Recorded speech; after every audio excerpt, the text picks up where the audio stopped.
Welcome all of you.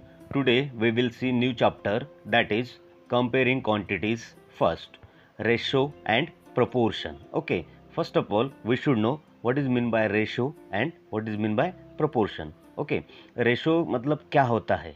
See here, उसका definition दिया है.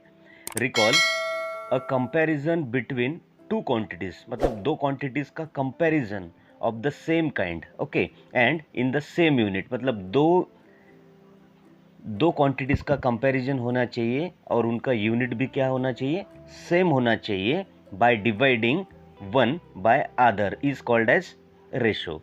For example see here, X student है and Y एक स्टूडेंट है अनदर स्टूडेंट्स.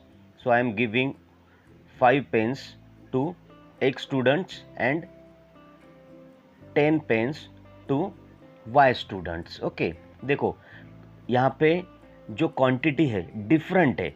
ओके, यहाँ पे 5 पेन दे रहा हूँ मैं एंड यहाँ पे 10 pens I am giving, but their unit should be 1. Unit इनका मतलब यूनिट क्या है, what I am giving, pen only. मतलब एक्स को भी मैं पेन ही दे रहा हूँ एंड वाई को भी क्या दे रहा हूँ, मैं पेन ही दे रहा हूँ. मतलब उसका यूनिट क्या है, सेम है. मतलब दोनों में आप कंपैरिजन कर सकते हो.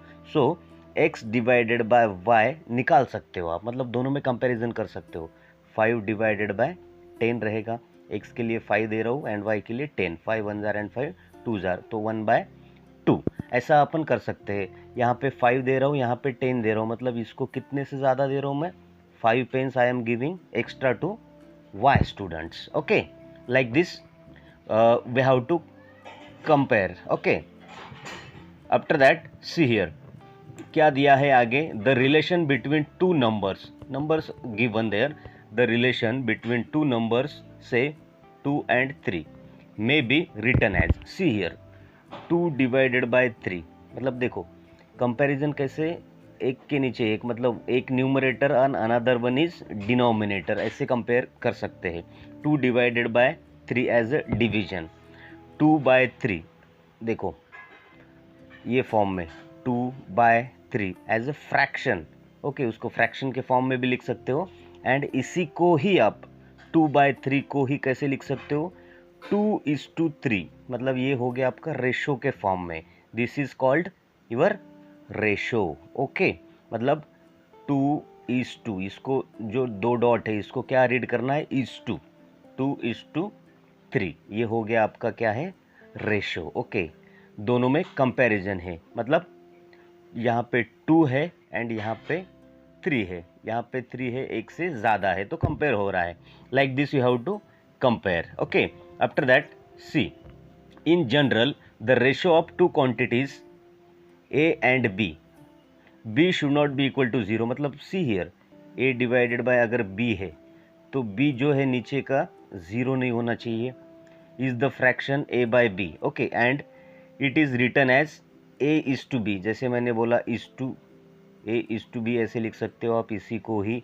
Okay, and read as A:B. See here, मैंने बोला आपको पहले ही A:B, ऐसे आपको क्या करना है, इसको रीड करना है. ओके, तो ये हो गया आपका रेशो किसको कहते हैं. प्रपोर्शन मतलब क्या होता है, see here, in short I will tell you, but when the concept will come then I will let you know. See LHS left hand side is equal to, अगर RHS आता है, मतलब जो भी वैल्यू दिया होगा लेफ्ट हैंड साइड में RHS में अगर सेम आ रहा है तो दे आर इन प्रपोर्शन, ऐसा अपन बोल सकते हैं. Okay, this is the short trick I told you, but whenever the example will come then definitely पूरा एक्सप्लेन करके बताऊंगा मैं. Okay, so ratio and proportion का इंट्रोडक्शन यही था. सो ये सब कुछ ध्यान में रख लो और नेक्स्ट वाले जो भी एक्सरसाइज रहेंगे it will be very easy for you. Okay, so ratio and proportion का इंट्रोडक्शन आपको समझ में आया होगा. Got it? Okay, thank you, have a nice day. Welcome all of you. Today we will see exercise 12A. Okay, in that question number first is express each of the following ratios in its simplest form. Okay, ratios दिया है, उसको simplest form में क्या करना है अपने को, simplest form में लिखना है. Okay, 96:144 दिया है. Okay, इसको कैसे रीड करना है मैंने लास्ट वीडियो में बताया है. 96:144 4। ऐसा चेक करना है सिंपलेस्ट फॉर्म में लिखने के लिए कि दोनों जो दिया है 96 और 144 किसी एक के टेबल से डिवाइड होते हैं क्या। Okay, both are even number, 2 से तो होगा लेकिन बहुत लॉन्ग प्रोसेस हो जाएगी। तो सबसे बड़ा नंबर देखना है कि दोनों मतलब दोनों नंबर एक के टेबल में आना चाहिए। तो 12 से डिवाइड होगा obviously. 12 how many jar 96, 12 8 jar, okay, is to as it is रहेगा। एंड 144 12 12 जार 144 होता है। अगेन 8 एंड कितना मिला है, 12 मिला है, 8 इज टू 12 मिला है। तो अभी 4 2 जार इज टू 3, 4 3 जार 12, मतलब दोनों एक के टेबल से फिर से डिवाइड हो रहे हैं। अभी देखते हैं 2 और 3 किसी एक के टेबल से डिवाइड होते हैं क्या, not possible. Okay, so that it is simplest form of 96 is to 144। Okay, आप 2 से भी कर सकते हो मतलब, लेकिन बहुत लॉन्ग प्रोसेस हो जाएगा। सो दैट मैंने क्या किया है, 12 से डायरेक्ट किया है। 12 8 जार 96 एंड 12 12 जार, ओके। इस 2 का सिंबल बीच में ऐसे ही रहने देना है। अगेन 8 एंड 12 जो है 4 से मैंने डिवाइड किया, 4 2 जार एंड 4 3 जार 12, तो 2 is to 3। This is the simplest form of question first. Okay, next is 6 is to 7.5। See here, यहाँ पे पॉइंट में दिया है 6 is to 7.5 है। इसको अपन कैसे लिख सकते हैं, आई टोल्ड यू रेशो के फॉर्म में, फ्रैक्शन के फॉर्म में भी लिख सकते हैं। 6 डिवाइडेड बाय 7.5 ऐसे लिख सकते हैं।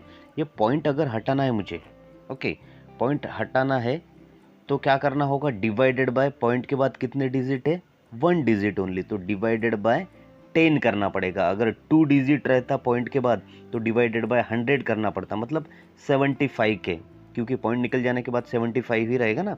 6 will be as it is, see here, okay, divided by 75, point चले जाने के बाद, पॉइंट के बाद एक ही डिजिट है इसलिए divided by 10।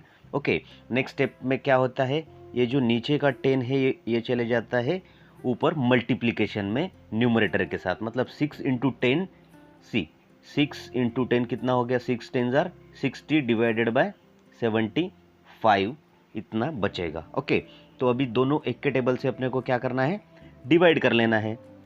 5 1 jar and 5 2 jar, okay, 5 से 12 टाइम्स में ये क्या हो जाएगा, कट जाएगा। ओके, 5 1 जार 5 एंड 5 5 जार 25, तो 5 से 15 मतलब 15 आएगा आंसर। 75 को अगर डिवाइड करते हैं तो, और 5 से 60 को डिवाइड करते हैं तो 12 आएगा। Again 12 and 15 coming in 1 numbers table, that is 3 के टेबल में।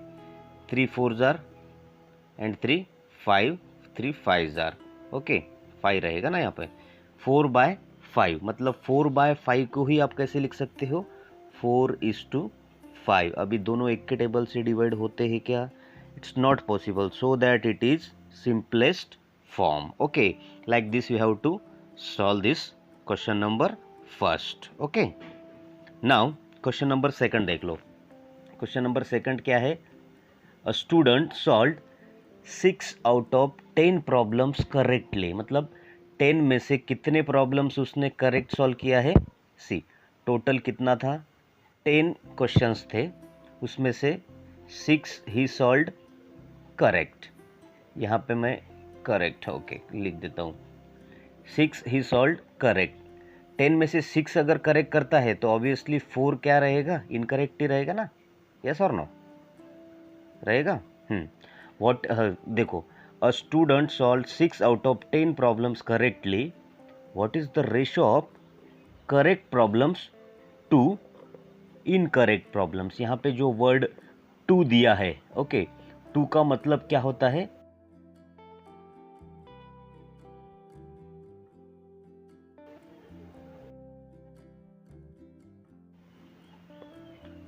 सी हियर, ये जो वर्ड टू दिया है ना यहाँ पे, टू का मतलब ही होता है डिवाइडेड बाय का साइन होता है। ओके, 10 में से सी 10 में से 6 करेक्ट है एंड 4 इनकरेक्ट है, this is C and this is incorrect, ऐसा आई में मैं दिखा देता हूँ। ओके, 2 का मतलब डिवाइडेड बाय का साइन। ओके, यहाँ पे पुट कर देता हूँ मैं। 2 के पहले क्या है, करेक्ट प्रॉब्लम है, तो ये रहेगा ऊपर। करेक्ट कितने हैं, 6 है, तो 6 रहेगा ऊपर। 2 मतलब डिवाइडेड बाय, और 2 के बाद क्या है, इनकरेक्ट प्रॉब्लम। इनकरेक्ट कितने हैं, दैट इज 4, तो 4 यहाँ रहेगा। मतलब इसका रेशो निकाल रहे हैं अपन। 2 2 जार एंड 2 3 जार, 3/2। उसको रेशो फॉर्म में कैसे लिख सकते हो, 3:2, ऐसे आप इसको रेशो फॉर्म में लिख सकते हो। A student solved 6 out of 10 problems correctly. What is the ratio of correct problems to the incorrect problem. मतलब करेक्ट 3 है एंड मतलब उसका रेशो, करेक्ट का रेशो 3 है एंड इनकरेक्ट का रेशो 2 है। Okay, this is the ratio of correct to the incorrect problems. Getting? Like this you have to solve. Okay, I think ये सब कुछ concepts आपको समझ में आ गया होगा. Okay, thank you, have a nice day.